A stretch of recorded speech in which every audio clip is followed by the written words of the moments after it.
History remembers him by a single stinging epithet, the doubter. We envision him as a man of cold logic, standing in a locked room, demanding physical proof of the impossible. But the true story of Thomas does not end with his finger touching the scars of a resurrected king. It begins there. It is the story of a man who traveled 3,000 miles alone, crossing oceans and deserts to reach a world that did not know his God, only to find that the price of his conviction would be paid in steel. Subscribe now and join us for every chapter of this journey. You cannot risk losing the trail of the apostles who vanished into the horizon.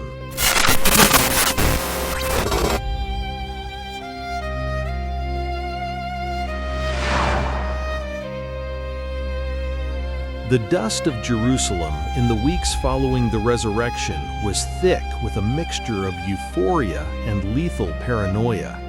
For the followers of the Way, the city had become a pressure cooker. The temple authorities were desperate to suppress the rumors of an empty tomb, and the Roman garrison was on high alert for any spark of sedition. Amidst this chaos stood Thomas, also called Didymus.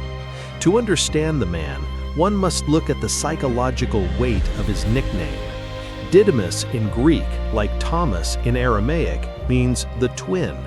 It suggests a man who lived with a dual nature, one foot in faith, the other in a demanding, almost stubborn realism. He was the apostle who looked at the storm and asked for the structural integrity of the boat. The Gospel of John, chapter 20, captures the moment that defined his reputation for 2 millennia. While the other disciples were huddled in fear, claiming they had seen the Lord, Thomas remained the ultimate outsider.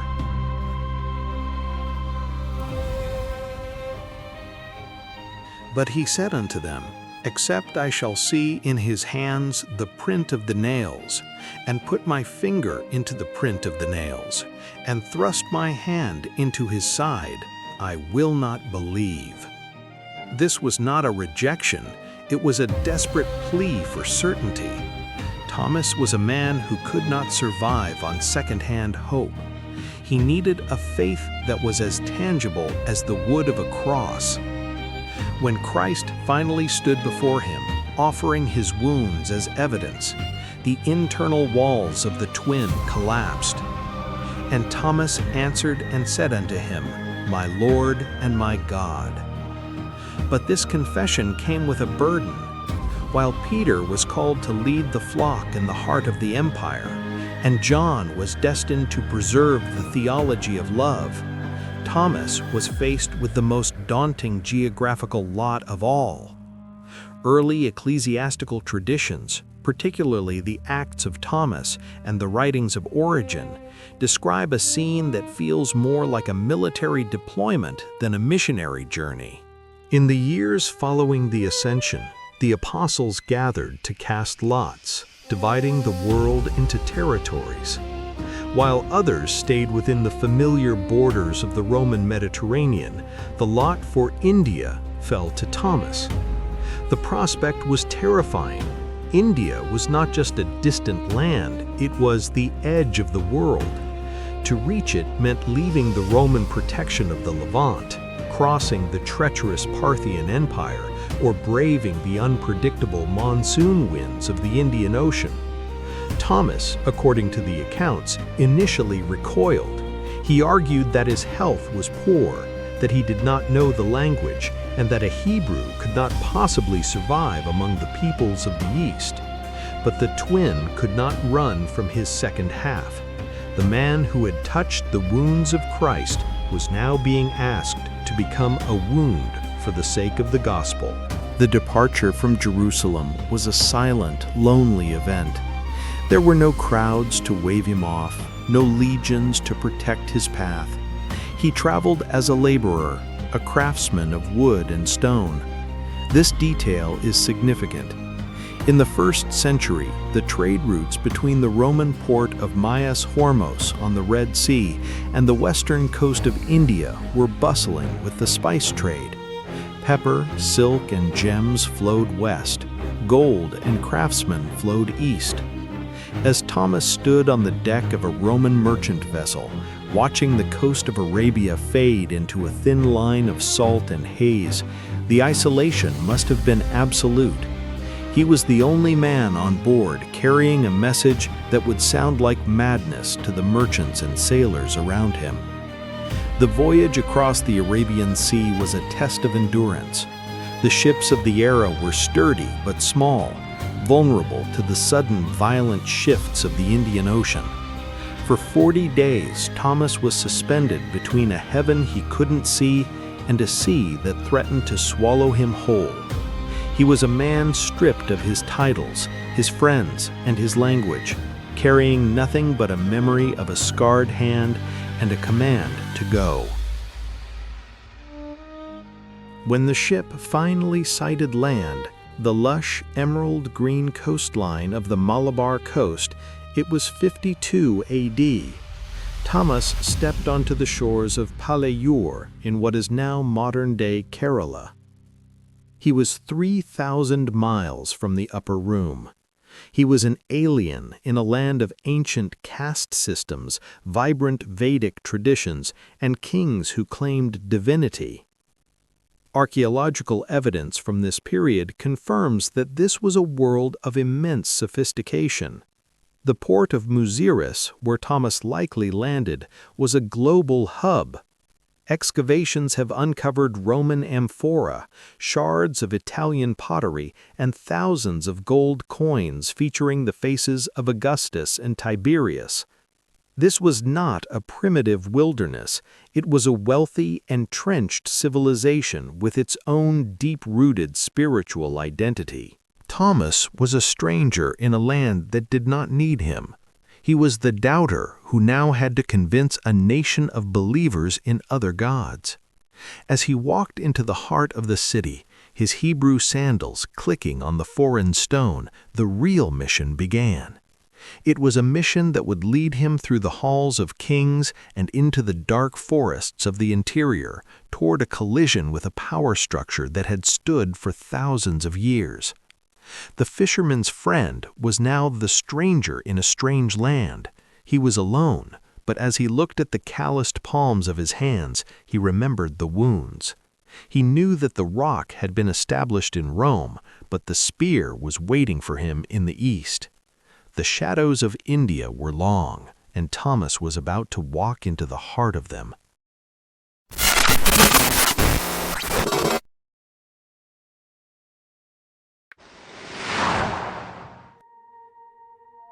To trace the path of Thomas is to follow the ghosts of the Roman spice trade. By the middle of the 1st century, the world was more connected than most modern history books suggest. The Silk Road was not merely a path through the mountains of Persia, it was a maritime highway of staggering proportions. Every year during the monsoon season, over 100 Roman merchant ships departed from the Red Sea ports, riding the Hypalus winds directly across the open ocean to the western gates of India. The arrival of a lone Hebrew traveler in the port of Muziris in 52 AD would not have caused a stir based on his appearance alone. Archaeology has confirmed that there were already small, thriving communities of Jewish traders established along the Malabar coast centuries before the birth of Christ. These were the Malabar Jews, merchants who had followed the scent of pepper and the shimmer of gold to the edge of the world. Thomas was not entering a complete vacuum, he was stepping into a diaspora. Yet the message he carried was a fire that would eventually burn through the social fabric of the subcontinent. Thomas did not remain in the safety of the merchant enclaves. He moved into the interior, into the lush, humid riverlands of Kerala. This was the territory of the Chera dynasty, a land governed by rigid social hierarchies and deep-seated Vedic rituals. The investigation of his early years in India reveals a man utilizing his skills as a carpenter and architect to gain entry into the highest levels of society.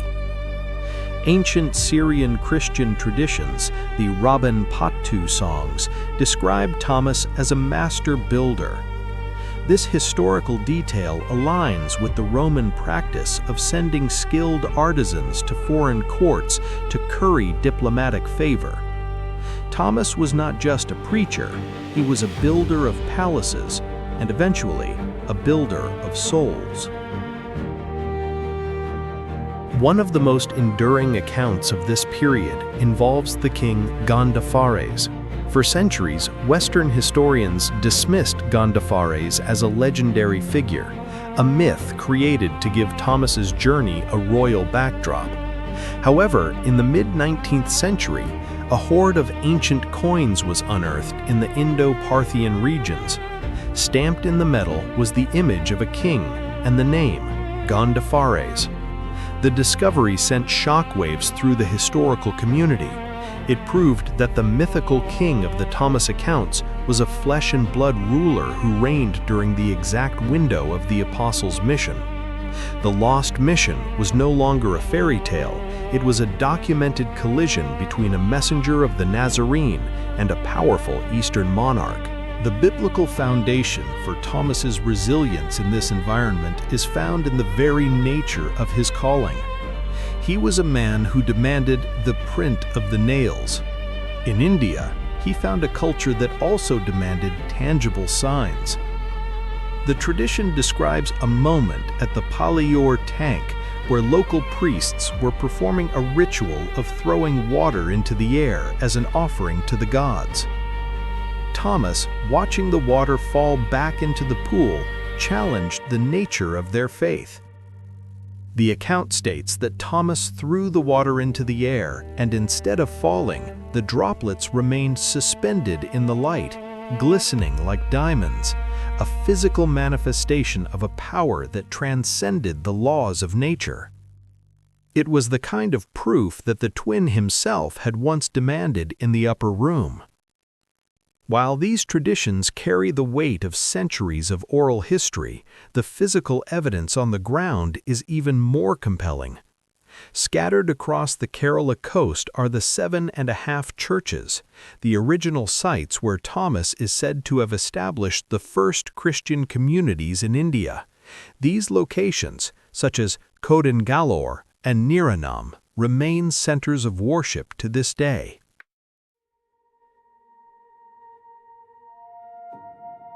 Excavations in these regions have revealed a unique architectural syncretism. Early Christian sites in India do not look like the basilicas of Rome or the cathedrals of Europe. They bear the hallmarks of ancient Hindu temple design, heavy stone bases, oil lamps, and deep inner sanctuaries. But at their heart, they lack an idol. Instead, they center on the empty cross. This suggests a movement that did not seek to destroy the local culture, but to infuse it with a new, revolutionary meaning. But this success came with a rising tide of pressure. In the Roman Empire, the threat to the apostles came from the imperial cult and the Sanhedrin. In India, the threat was different. It was the threat of the status quo. The Brahmins, the priestly caste who held the keys to social and spiritual power, began to see this foreign carpenter as a dangerous element. Thomas was preaching a God who did not recognize the caste system, a God who invited the untouchables and the elite to the same table. The atmospheric tension of first-century India was thickening. Thomas was no longer a curious traveler, he was a disruptor of the divine order. Every miracle attributed to his hands and every soul baptized in the backwaters was a direct strike against the established hierarchy. As we track the apostle across the southern tip of the peninsula, to the eastern coast, to the region of Coromandel, we see a man who knew his time was short. He had left the familiar Jewish communities of the West and was now pushing into the heart of the unknown East. He was heading toward the forbidden kingdom of the Chola and Pandya dynasties, where the hospitality of the merchant ports would be replaced by the cold steel of a kingdom that viewed him as a spiritual insurgent. The twin was now 3,000 miles from home, walking a path that the other 11 could not even imagine. He had touched the scars of the resurrection, and now, in the humid heat of the Indian plains, he was preparing to receive his own. The investigation now shifts to the final, lethal stage of his journey. We follow Thomas to the city of Mylapore, where the something dark of 72 AD began to take shape in the shadows of an ancient mountain.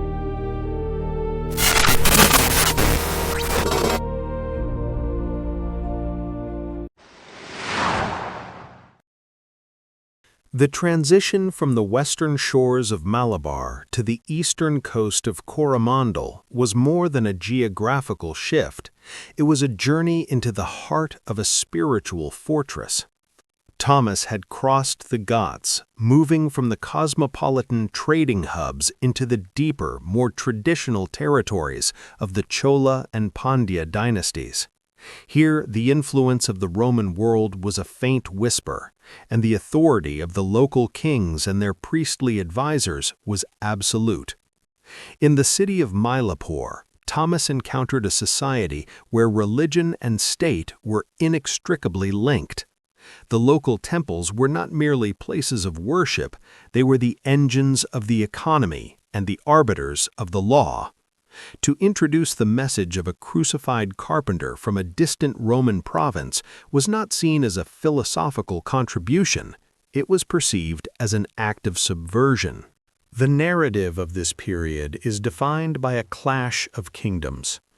Thomas was no longer just a traveler, he was a man who stood before kings, presenting a king whose crown was made of thorns. Ancient Syrian and Indian accounts, such as the Acts of Thomas, describe his encounter with King Misdaius. The king, intrigued by the reputation of the foreign miracle worker, initially sought to use Thomas's skills for his own glory. But the message Thomas carried was not one that could be harnessed by an earthly throne. And the king said unto him, "What is thy craft?" And Thomas said, "I am a carpenter and a builder." And the king said, "What can thou build?"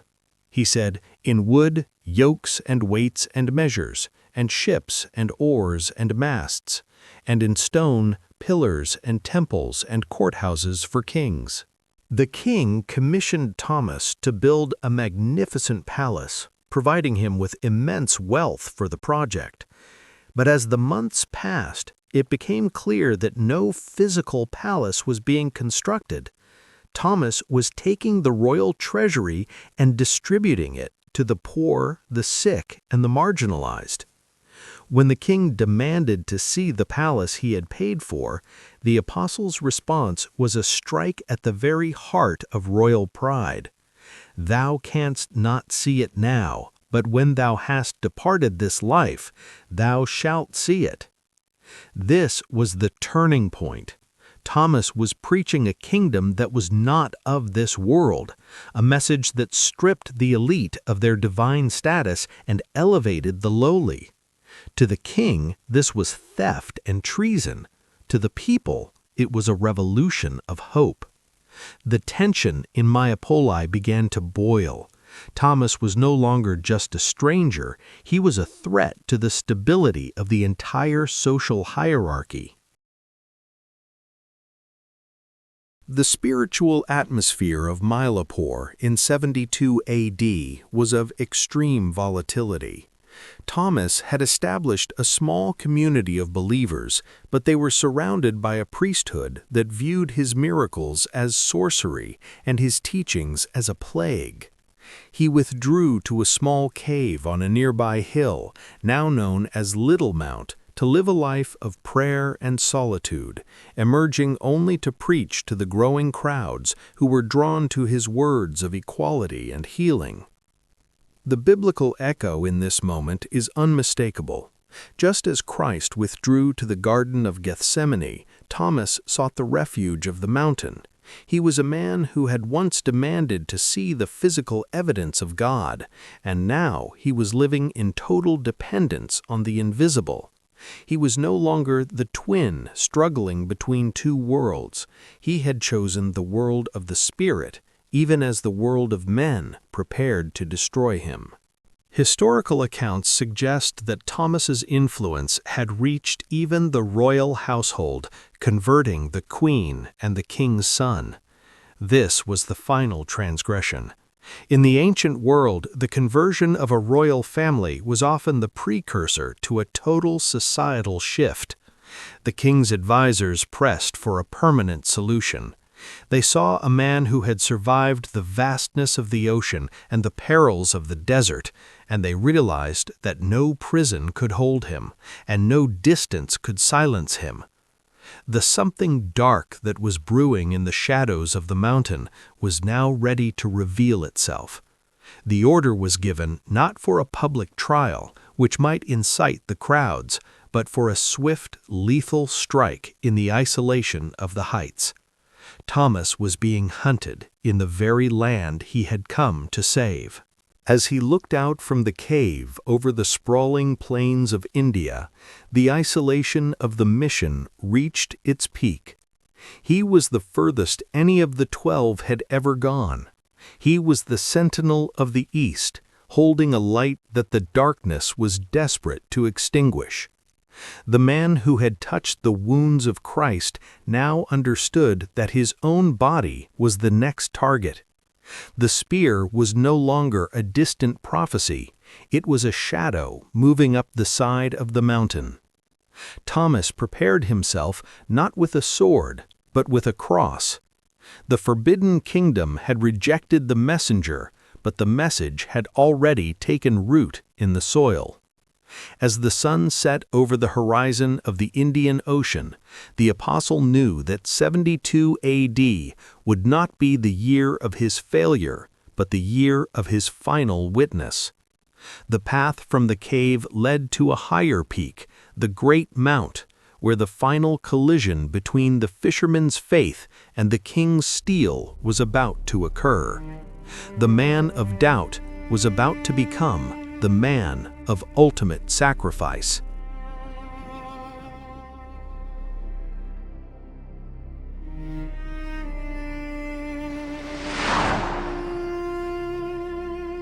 By the year 72 AD, the spiritual climate of Mylapore had reached a flashpoint. The apostle was no longer a mere curiosity. He was a catalyst for a movement that threatened the ancient foundations of the local power structure. The king's advisors and the guardians of the old rituals saw in Thomas a man whose influence was outstripping the law of the land. They did not see a holy man, they saw an insurgent who had turned the royal household against its own traditions. Thomas had moved his place of prayer to the summit of a granite hill, a solitary peak that rose above the humid plains. Today, this site is known as St. Thomas Mount, but in the 1st century, it was a place of stark isolation. It was here, in the silence of the heights, that the something dark finally emerged from the shadows of the forest. The execution was not a grand public spectacle like the crucifixions of Rome. It was a calculated, brutal ambush. As Thomas knelt in prayer, leaning against a stone cross he had carved with his own hands, he was surrounded. The accounts preserved by the St. Thomas Christians of India, the Nazranis, describe a scene of visceral violence. The king's soldiers did not come with a cross, they came with the spear. The physical reality of the martyrdom was a fulfillment of the very trauma Thomas had once sought to heal in the upper room. He had demanded to thrust his hand into the spear wound in the side of Christ. Now he was to receive the same mark. And when he had gone up into the mountain to pray, one of the Valiers came and smote him with a spear, and ran him through, and he fell and died. The strike was precise and lethal. The spear pierced his side, echoing the Roman lance that had confirmed the death of his master decades earlier. In that moment, the twin was finally made whole. The man who had lived between the worlds of sight and faith, between doubt and conviction, was now united with the object of his devotion. He did not die as a victim of a foreign land, but as a seed planted in its soil. The soldiers, believing they had extinguished the fire, left his body on the mount. But the investigation of history shows that a martyr's death is never an ending. It is a signature. The local believers, those whom Thomas had baptized in the backwaters and taught in the marketplaces, climbed the mountain under the cover of darkness. They carried him down to the shore, to the area of Mylapore near the sea, and buried him in a simple tomb. To the authorities, this was the burial of a troublemaker. To the early church in India, it was the laying of the cornerstone.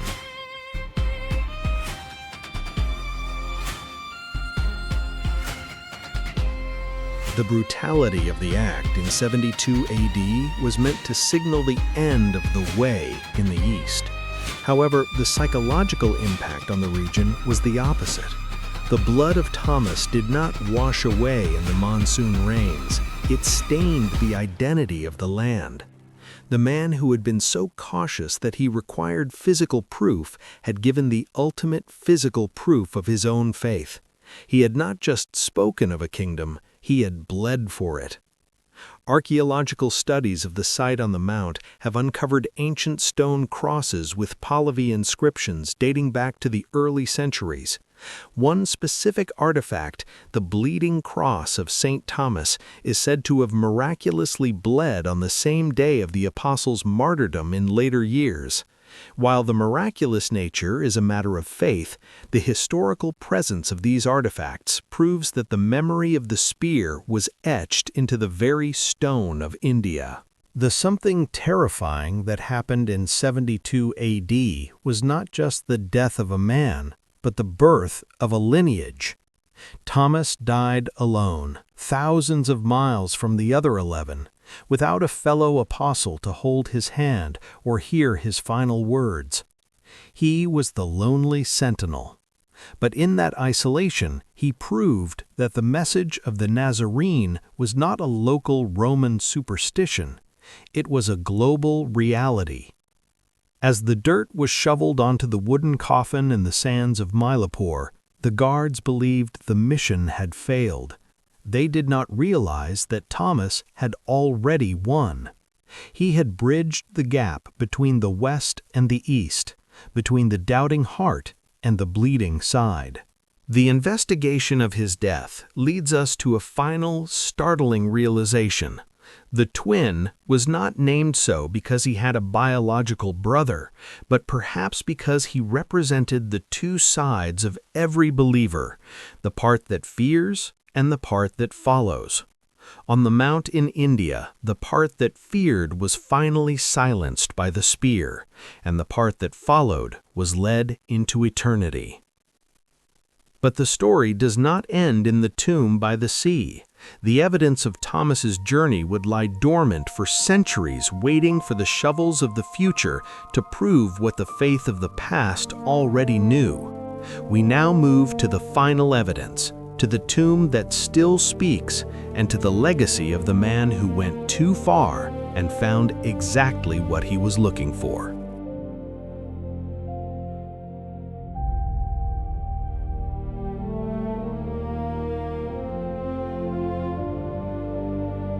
The death of Thomas in 72 AD was designed to be a vanishing point, a silent execution on a remote hill that would leave no trace in the annals of the great empires. But the earth has a way of preserving the truth when men try to bury it. For centuries, Western scholars viewed the story of a first-century Christian mission to India as a pious legend, a fabrication of the Syrian church. That skepticism remained the standard until the stones themselves began to speak. In the heart of Chennai stands the San Tom Basilica, a towering neo-Gothic structure that marks the traditional site of the apostles' burial. It is one of only 3 cathedrals in the world built over the tomb of an apostle of Jesus, the others being St. Peter's in Rome and Santiago de Compostela in Spain. Beneath the high altar lies a crypt that has been a site of pilgrimage for nearly 2,000 years. In the 20th century, during restoration and excavation efforts, researchers uncovered a tomb structure that predates the European arrival in India. Inside, they found a simple, ancient sepulchre containing a spearhead of iron and a few fragments of bone. The presence of the spearhead is a chilling historical corroboration of the ancient tradition. It is the signature of the executioner left within the grave of the victim. Further evidence of Thomas's journey is found in the Pahlavi crosses, massive stone monuments carved with ancient Persian inscriptions found throughout South India. These crosses, dating back to the early centuries, do not depict the suffering Christ, but the flowering cross, a symbol of life and resurrection. The inscriptions provide a linguistic bridge, proving that the community Thomas founded maintained contact with the wider Christian world of the Middle East, even in their profound isolation. But the most undeniable evidence is not made of stone or iron. It is the St. Thomas Christians themselves. When Portuguese explorers reached India in the late 15th century, they were stunned to find a flourishing community of millions who already worshipped the Nazarene. They did not have the Roman liturgy or the Latin tongue. They had the Aramaic prayers, the very language spoken by Jesus and Thomas. They were a living museum of the first-century church, a people who had guarded the twins' message through nearly 1,500 years of total separation from the West. The legacy of Thomas is the ultimate answer to the something dark that occurred in 72 AD. The spear was meant to stop a movement, but it only served to anchor it. Today, the Thomas Christians, or Nasrani, remain one of the oldest and most vibrant Christian traditions on earth. They are the proof that Thomas did not just travel, he transformed. The investigation of his life presents us with a profound final paradox. Thomas is the patron saint of the skeptical, the patron of those who struggle to believe without seeing. Yet, he is the one who traveled further into the unknown than any other apostle. He took the greatest risks for a God he had once doubted. He proved that doubt is not the opposite of faith. It is the laboratory of faith. His journey from the shores of Galilee to the mountains of India changed the map of the spiritual world. He broke the boundaries of the Roman Empire, proving that the message of the gospel was not a Mediterranean philosophy, but a universal fire. He was the first to take the light of the East and plant it in the East. As we close this chapter on the fate of Thomas, we are left with the image of the man on the mount. He was no longer the twin divided by uncertainty. In his final moments, as the spear approached, he was a man of singular focus. He had touched the wounds of the king, and in doing so, he lost the fear of his own. The blood of Thomas in the soil of India is a testament to the cost of the Great Commission. It reminds us that every step toward the edge of the world is a step toward sacrifice. The man who needed to see to believe ended his life seeing what no one else could, the birth of a faith that would outlast the kings who tried to kill him. The rock remains in Rome, but the spear remains in the East. The mission that began in a locked room in Jerusalem had now reached the Indian Ocean, and it shows no signs of receding. The investigation into the 12 continues, for the blood of the martyrs is a trail that leads us to the very heart of the truth. This was the fate of Thomas. This was the price of the East.